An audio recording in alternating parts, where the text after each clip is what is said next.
दोस्तों, एक पल के लिए सोचो। एक ट्रेन जो इतनी भारी है कि उसके चलने से जमीन कांपती है, और वो ट्रेन चल रही है एक ऐसी जगह जहां एक तरफ सीधी खाई है और दूसरी तरफ पहाड़ की दीवार। ड्राइवर के पास सिर्फ एक लीवर है। अगर वो लीवर काम बंद कर दे तो कोई नहीं रोक सकता उस ट्रेन को, कोई नहीं। ये कोई कहानी नहीं है दोस्तों, ये भारत के असली माउंटेन रेलवे रूट है। और आज हम देखेंगे कि कैसे 3 WDP-4D लोकोमोटिव एक साथ मिलकर उस गुरुत्वाकर्षण से लड़ते हैं जो हर पल उन्हें नीचे खींचती रहती है।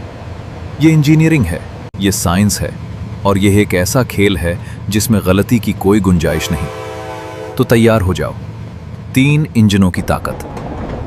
दोस्तों, पहले यह समझो कि आखिर 3 इंजन क्यों लगते हैं। एक अकेला लोकोमोटिव नॉर्मल ट्रैक पर हजारों टन माल खींच सकता है, लेकिन जब ग्रेडियंट आता है 1/37 का, मतलब हर 37 मीटर पर 1 मीटर ऊपर, तो सब कुछ बदल जाता है। गुरुत्वाकर्षण इतनी जबरदस्त ताकत से ट्रेन को पीछे खींचता है कि 1 या 2 इंजन के पहिए फिसलने लगते हैं, और पहिए फिसले तो ट्रेन रुक जाती है, या इससे भी बुरा, पीछे खिंच जाती है। इसीलिए लगाए जाते हैं 3 WDP-4D लोकोमोटिव एक साथ। तीनों मिलकर देते हैं 13,500 हॉर्स पावर। ये ताकत इतनी ज्यादा है कि इससे 9,000 कारें एक साथ चलाई जा स्टार्टेड हैं। और ये पूरी ताकत लगती है सिर्फ एक काम के लिए, गुरुत्वाकर्षण को हराना। चढ़ाई का असली खेल। अब शुरू होती है असली परीक्षा। तीनों इंजनों को एक साथ नॉच 10 पर डाला जाता है, यानी पूरी थ्रॉटल। लेकिन यहाँ एक बहुत बड़ी चुनौती है। अगर तीनों इंजन बिल्कुल सिंक्रोनाइज नहीं हुए, मतलब एक ने ज्यादा पावर दी और दूसरे ने कम, तो जिस इंजन ने ज्यादा पावर दी उसके पहिए फिसल जाएंगे।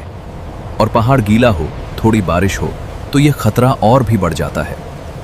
कंट्रोल रूम में इंजीनियर रियल टाइम टेलीमेट्री देख रहे होते हैं। हर ट्रैक्शन मोटर का लोड, हर पहिए की स्पीड, हर इंजन का तापमान, सब कुछ मॉनिटर हो रहा है।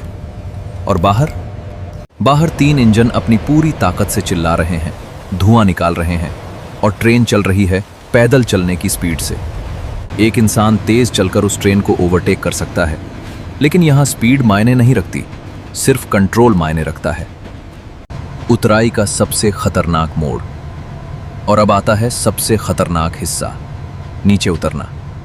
जब ट्रेन ऊपर जाती है तो सबसे बुरा यह हो सकता है कि रुक जाए, लेकिन जब ट्रेन नीचे आ रही हो और ब्रेक फेल हो जाए तो कोई नहीं रोक सकता। यहां काम आती है डायनामिक ब्रेकिंग। लोकोमोटिव के ट्रैक्शन मोटर उल्टे काम करते हैं जनरेटर की तरह, और ट्रेन की गतिज ऊर्जा को बिजली में बदल देते हैं। आधुनिक सिस्टम में यह बिजली वापस ग्रिड में भेज दी जाती है। इसे रीजेनरेटिव ब्रेकिंग कहते हैं।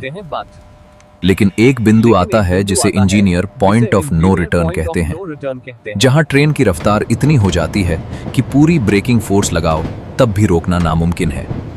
इसीलिए उतराई शुरू होने से पहले ही स्पीड कंट्रोल करना शुरू करना होता है। और एयर ब्रेक, 30 मिनट की लगातार उतराई में उन्हें इतना काम करना पड़ता है कि उनकी कूलिंग साइकिल खास तरीके से डिजाइन की गई है। ज्यादा गर्म हुए तो ब्रेक फेड होगा, और ब्रेक फेड मतलब तबाही। दोस्तों, यही है स्पेशलाइज्ड हेवी हॉल इंजीनियरिंग। ये सिर्फ ट्रेन चलाना नहीं है, ये गुरुत्वाकर्षण के साथ एक सोची समझी जंग है। हर नॉच, हर ब्रेक, हर सिंक्रोनाइज्ड थ्रॉटल इनपुट, सब कुछ कैलकुलेटेड है, टेस्टेड है, और ट्रेंड इंजीनियरों के हाथों में है। अगर ये वीडियो आपको पसंद आई तो लाइक करो और चैनल को सब्सक्राइब करो। कमेंट में बताओ, आपके हिसाब से इस पूरे ऑपरेशन का सबसे रिस्की हिस्सा कौन सा था, चढ़ाई या उतराई?